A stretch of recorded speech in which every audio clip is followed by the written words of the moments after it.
नमस्कार, मैं हूं ज्योति खटाना और आज मैं आया हूं आमेर किले पर।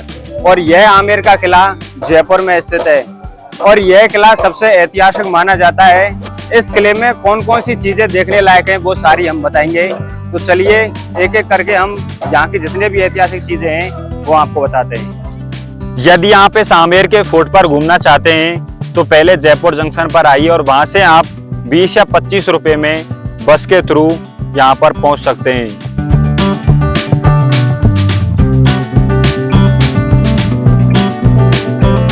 आमेर के फोर्ट में प्रवेश करने के लिए दो प्रवेश द्वार हैं, जिसमें एक पैदल और दूसरे से आप पर्सनल व्हीकल से भी जा सकते हैं। लेकिन ये पैदल प्रवेश द्वार है जहां से आप इस आमेर के किले में प्रवेश कर सकते हैं। तो ये आमेर के किले के जस्ट बाहर बनी हुई एक झील है जो इसके दृश्य को और भी शानदार बना देती है। तो आप देख सकते हैं ये इसके बाहर का व्यू है। आमेर फोर्ट के जस्ट बाहर एक बाग बना हुआ है जिसे दिल आराम बाग कहते हैं और इस पट पर उसका इतिहास लिखा हुआ है। अब हम उस रास्ते पर आ चुके हैं जहां पर आप अपने पर्सनल व्हीकल से इस किले पर पहुंच सकते हैं। तो यहां तक गाड़ियां जाती हैं, तो आप गाड़ी के थ्रू इस किले पर यहां तक जा सकते हैं।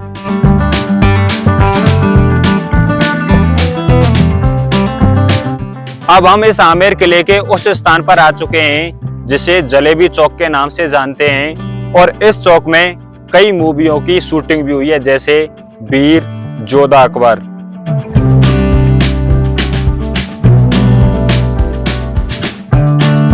राजस्थान के इस ऐतिहासिक किले में प्रवेश करने के लिए आपको 100 रुपए का टिकट लेना पड़ता है। यदि आप छात्र हैं तो आपको कम का भी पड़ सकता है। तो आपकी सबसे पहले इस सिंह गेट पर चेकिंग होती है और चेकिंग के बाद आप इस महल में प्रवेश कर सकते हैं। तो अब हमने इस सिंह गेट पर चेकिंग के बाद अब हम इस महल में प्रवेश कर चुके हैं। चलिए आपको इसके अंदर की और भी ऐतिहासिक चीजें दिखाते हैं। आप जो मेरे सामने की तरफ देख रहे हैं ये वॉच टावर बना हुआ है और यह वॉच टावर अरावली पर्वतमाला के ऊपर बना हुआ है। तो ये देख सकते हैं ये बाउंड्री वॉल, ये सामने की तरफ पूरी बाउंड्री वॉल बनी हुई है।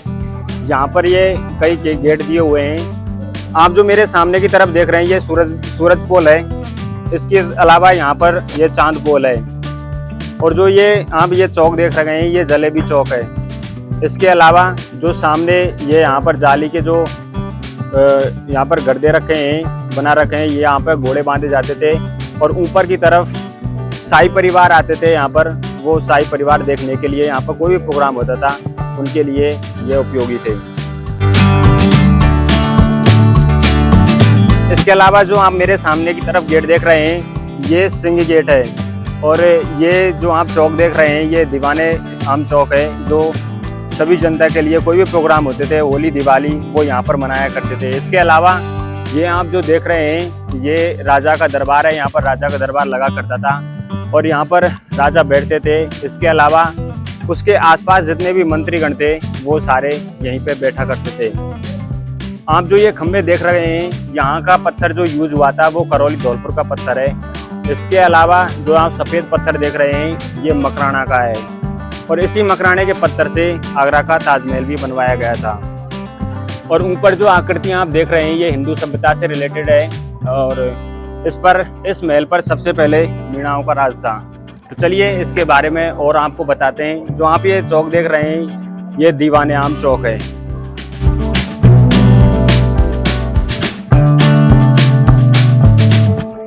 इसके अलावा आप जो मेरे सामने की तरफ देख रहे हैं ये गणेश पोल है और गणेश पोल हिंदुओं में सबसे शुभ माना जाता है।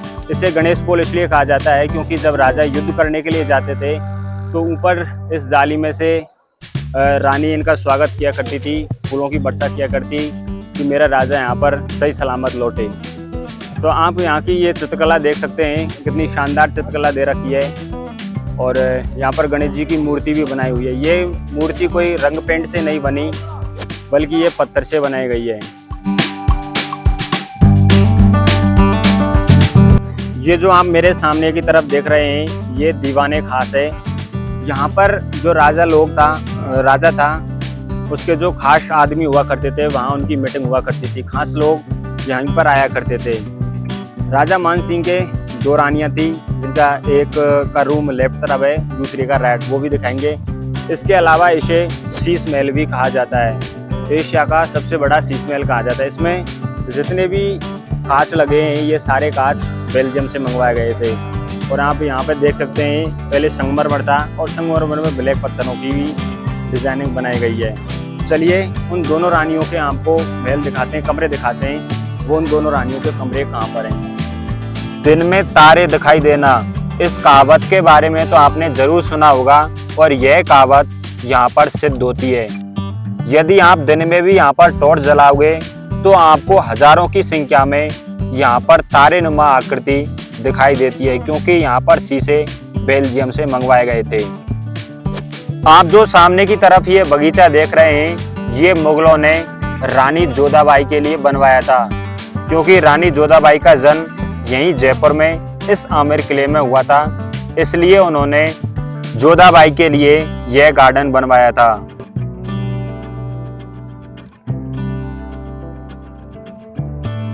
आप जो ये सामने की तरफ देख रहे हैं, ये दीवाने खास में सुख मंदिर हुआ करता था। इसमें रानियों के जितने भी करीबी लोग आते थे वो समर के टाइम में यहाँ पर रुकते थे, क्योंकि यहाँ पे ठंडक ज़्यादा होती है। तो आप देख सकते हैं कि ये किस प्रकार की पहले कलाकृति यहाँ पर उकेर रखी थी, और ये पूरा संगमरमर से बना हुआ है।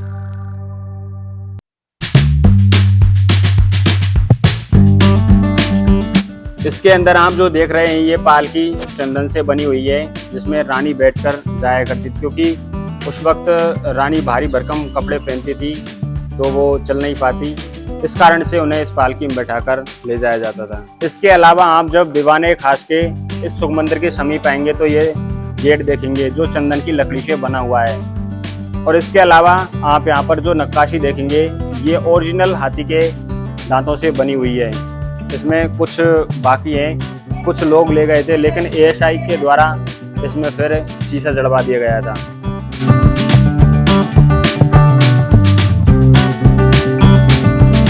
आप जो मेरे सामने की तरफ देख रहे हैं ये है मानसिंह महल। तो चलिए इस मानसिंह महल के अंदर ऐसी कौन सी चीज़ें हैं जिन्हें आप देखने के लिए बड़े उत्सुक हो। तो इस मानसिंह महल में आप देख सकते हैं ये ऊपर की तरफ हुक लगे हुए हैं। तो पहले के ज़माने में पंखे तो हुआ नहीं करते थे, लेकिन उन पंखों को हिलाया जाता था तो हवा आती थी। तो ये देख सकते हैं आप मानसिंह महल को, ये कितना शानदार है। इसके अलावा मानसिंह की 12 पत्नियां हुआ करती थी, तो उन 12 पत्नियों के लिए उन्होंने 12 रूम अलग से बनवाए थे। तो चलिए उन 12 रानियों के लिए कौन कौन से रूम है 12 उनको भी बताते हैं। तो ये एक रानी का महल है जो आप देख सकते हैं। इसमें हम कह सकते हैं कि 12 महल तो नहीं, लेकिन 12 कमरे बनवाए थे।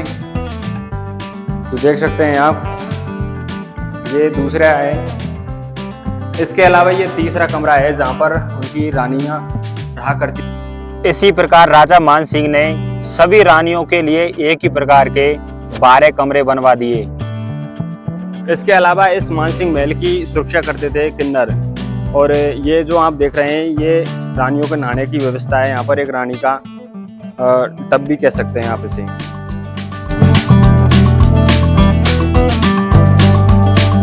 आप जो मेरे सामने की तरफ ये छतरी देख रहे हैं, यहाँ पर किन्नर इस राजा के महल की सुरक्षा किया करते थे, यानी कह सकते हैं यहाँ पर रानी रहा करती थी। नीचे जो 12 कंपार्ट बताए थे उनमें ये किन्नर सुरक्षा किया करते थे।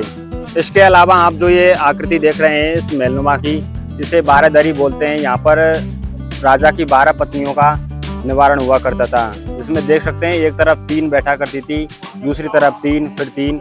तो इस प्रकार से 12 रानियों का यहाँ पर निवारण होता था, इसलिए इसे 12 दरी के नाम से जानते हैं।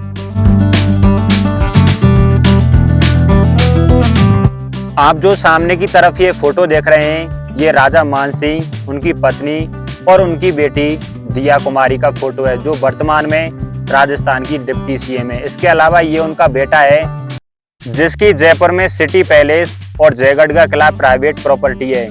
इसके अलावा ऊपर जो आप देख रहे हैं ये राजा मानसिंह की रजाई हुआ करती थी। इसके अलावा आप जो सामने की तरफ ये बड़ी बड़ी कढ़ाई देख रहे हैं, यहाँ पर एक मूवी की शूटिंग हुई थी जिसका नाम था जोधा अकबर।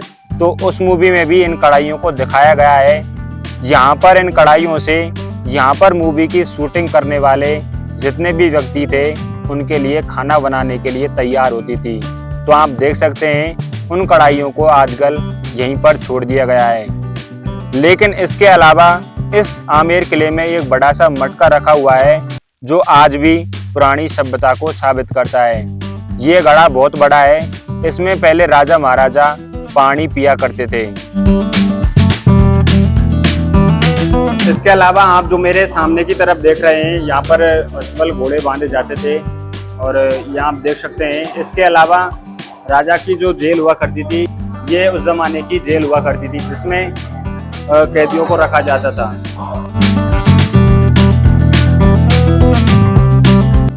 तो ये भाई जलेबी चौक है जहाँ पर वीर और जोधा अकबर जैसी मूवियों की शूटिंग हुई थी। तो ये सारा आमेर किले का इतिहास है जो मैंने आपको बताया। तो यदि वीडियो पसंद आई हो तो लाइक कीजिए, पहली बार चैनल पर है जरूर सब्सक्राइब कीजिए और हमारे फेसबुक और इंस्टा पेज से जरूर जुड़िए। Thank you.